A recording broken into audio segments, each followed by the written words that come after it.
Good afternoon, everyone. I'm Richard Tang, founder and chairman of Zen Internet. So I'm going to start with just a very quick intro to Zen before we dive into the subject. So, summer of '95, I was sat in the pub with my brother Dan over a pint. I said, do you think the internet will take off?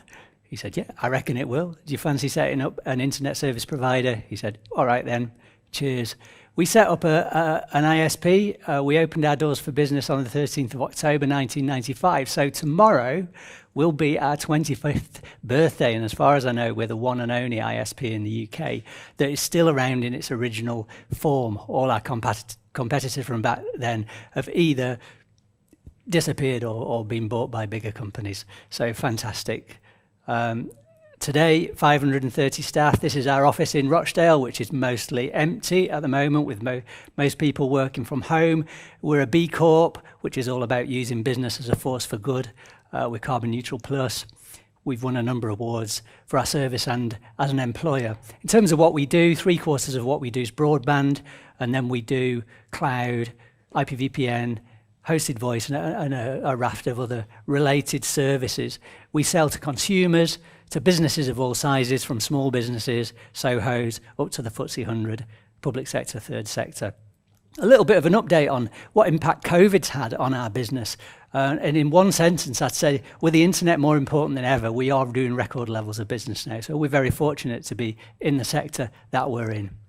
We have three most fundamental long-term objectives, which in priority order are happy staff, happy customers, and happy suppliers. And these are the reason that we exist as a business, and everything that we do ultimately contributes to one or more of these objectives. And it creates a culture at Zen where people come first and money second. A very successful culture. So very quick overview of Zen. Let's dive into the topic of the moment, when AI becomes super intelligent. And we're going to start the story with Gordon Moore, one of the founders of Intel Corporation, who in 1965 said that the number of transistors on a chip is going to double every year.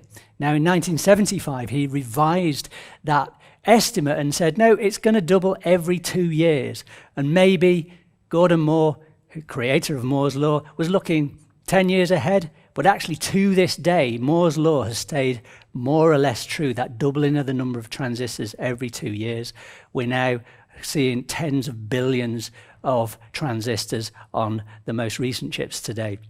What's very clear, looking for decades to come, we're going to see exponential growth and rapid growth in compute power, memory and storage, and bandwidth. So let's have a look what that actually means for us as a society. And there are some really obvious things. We're going to have even bigger TVs, even higher definition, lots more video on the internet.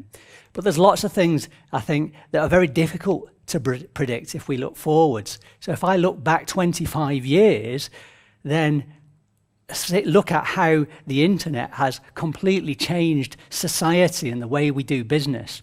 You know, in 1995, who could have predicted social media, the cloud, video streaming, and things like the government's big push to get full fibre broadband to everybody at a time when the vast majority of people in the UK didn't use the internet. They didn't want the internet, and a lot of them didn't even know what the internet was. So if you look forwards, I think we've got equally difficult things to predict in the future, equally radical changes to society and business. Now, one thing that I do predict is actually not the creation of AI as such, but the creation of, maybe let's call it RI, real intelligence. Maybe we should call it TI, true intelligence, or maybe we should just call it intelligence. You know, some people call it AGI, artificial general intelligence. It's certainly my view that we will create true intelligence within a computer system in the not too distant future. And we might even create a conscious computer. So let's have a look at that statement, a conscious computer. So you imagine a robot who exhibits all the behaviors of a human, both emotional response and logical response. It would be quite difficult, I think, to say that robot is not conscious. And I hear what you're saying. You're saying, hang on a minute, surely there's more to consciousness than just a symphony of electrical signals dancing about between our circa 100 billion neurons across maybe 1,000 trillion synaptic connections. You know, as a species, we're alive, you know, we feel, we have a sense of self, we have a soul, maybe some magic that transcends the physical. Or do we? Well, what the science says is, of course, these feelings are real, but they're all created by the structure and electrical signals within our brains. And in fact, not all of our brain, but a very specific part of our brain, which is the posterior cortex, which, as far as we can tell, is where all conscious experiences happen within the brain. The two most popular theories of consciousness currently, global neuronal workspace says that computers of the future will be conscious. Integrated information theory, on the other hand, says programming for consciousness will never create a conscious computer. Well, does it even matter whether, to the human definition of consciousness, whether the machine is conscious or not? And I would say it doesn't really matter. What's much more important is how will it think and what will it do? Let's move on now to the question of when will it happen? So there was a survey done about 3 years ago. 352 AI experts were surveyed. They were given this definition of high-level machine intelligence, HLMI, is achieved when unaided machines can accomplish every task better and more cheaply than human workers. And the respondents were asked to estimate the probability of HLMI arriving in future years. Now, this is the results, and there is a bit of a health warning over this graph because there was a wide spectrum of views. From some people who were saying, well, it's definitely going to happen in 10 or 15 years. Other people were saying that it's unlikely even after 100 years. So a little bit of a health warning to average such a wide range of statistics. But if you do average them, they come out to round about 2060. And that's round about my own estimation of when this happens. This is in the next few decades. And really, whether it happens in 40 years or 80 years is sort of irrelevant in the grand scheme of things. The bigger question is, will it actually happen? And the vast majority of respondents said, this will definitely happen. It's just a question of when. Now, part of that survey, they also looked at interim steps that we would reach. And there's some interesting stuff here. So we talked about self-driving, driving a truck, in 7 years' time, working in retail 11 years' time, writing a best-selling book 2049, well, maybe GPT-3 can do that earlier than that, working as a surgeon 2053, so some really advanced stuff there. Now, as and when this happens, something very interesting is going to happen next, and that is that AI will overtake human intelligence to become super intelligent. So this is a graph from Jeremy Howard from one of his TED Talks that's pretty self-explanatory. Here's another chart. This is one from Nick Bostrom. And what Nick Bostrom said is, we're going to have to do a huge amount of AI research to get something that's as clever as a mouse, a huge amount more to get something that's clever as a chimp, a huge amount more to get AI to be as clever as what Nick Bostrom calls the village idiot. And then moments later, the AI will be as clever as Ed Witten. Ed Witten, one of the most accomplished mathematicians and physicists in the world today. But it's not going to stop at Ed Witten. It's going to go whizzing past and develop a level of intelligence that far exceeds anything that humans could achieve. Now, I was talking with my brother Dan in the pub, again, as you do, and we coined this acronym SMIDI-THOM, which stands for the single most important discovery in the history of mankind. Let me go into a bit of detail what I mean by that. So, look at humans. Humans have evolved. We have invented all sorts of good stuff. The wheel, the light bulb, the computer, the space shuttle. And one day, we invent super intelligent AI, something that exceeds our intelligence.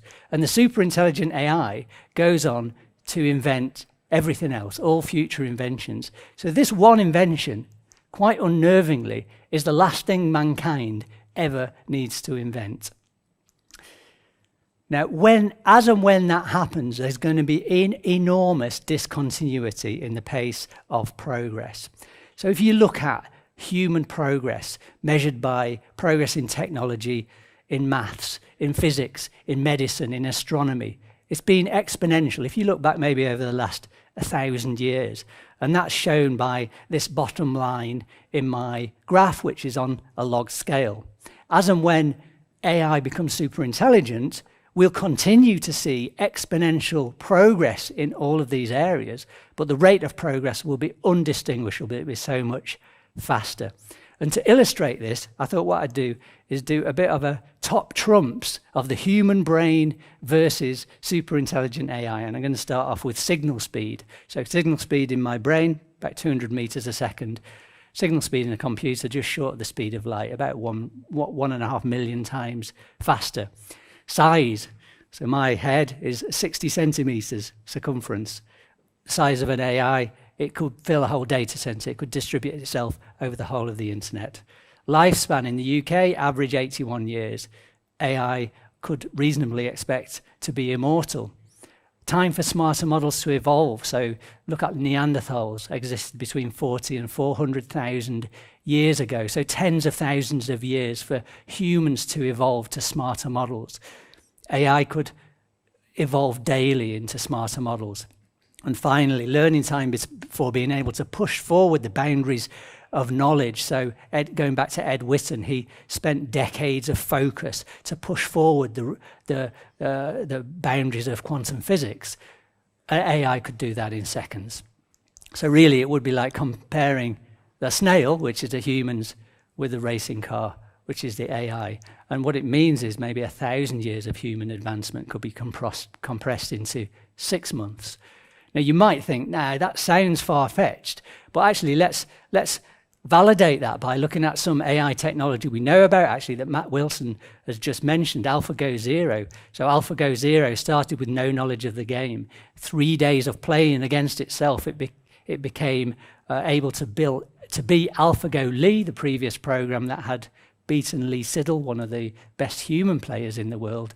And in 40 days, it became the best Go player on the planet. Now, Go is an old game invented in China 2,500 years ago. And during this learning process, Alphago Zero rediscovered a lot of the strategies that have been discovered by humans over the last 2,500 years. And then it went on to discover whole new strategies that never before have been seen in the game. So if you look back to Moore's law, we're doubling compute power every 2 years. So by 2060, we can reasonably expect computers to be 2 to the power 20 or 1 million times faster than they are today. So 40 days go down to 4 seconds. Through AI research, our algorithms will get more efficient. And in fact, Alphago Zero, despite being better than previous versions, was also used a lot less compute power. So there's another order of magnitude or 2 of saving in time. So 4 seconds goes down to 0.04 to 0.4 of a second. What that means is by 2060, using current technology, computers will be able to start with no knowledge and become the best Go player in the world in about 1/10 of a second. Now in 2060, humans will still have to dedicate a lifetime to the game to be far inferior players. So that gives you a sense of the disparity between what computers are capable of and what the human brain is capable of. Of course, the next big question is, well, is it safe? And this quote from the late Stephen Hawking, computers will overtake humans with AI within the next 100 years. When that happens, we need to make sure that the computers have goals aligned with ours. And of course, it's not just the goal that matters, it's how you get to the goal. Do you get to the goal adhering to the values that are important to us? Let's have a look at that. Values, the challenge of defining our values. And to look at this, I want to ask you a question, or for you to think about this question. Do you think it's right that women are allowed to vote today? And you think, well, what a strange question, and in fact quite a potentially offensive question to ask. But let's have a look at the history in the UK. So Prior to 1918, women couldn't vote in the UK, and it wasn't until 1928 that women got the right to vote on equal terms to men. So the whole point of this slide is to say that values that were widely accepted just over 100 years ago are offensive today. You know, values are not fixed, they evolve over time. We don't see it day to day, we don't see it year to year necessarily, but decade to decade you can see that our values are evolving. So we accept that and we think, okay, let's take a snapshot of our values today, and again, we run into trouble.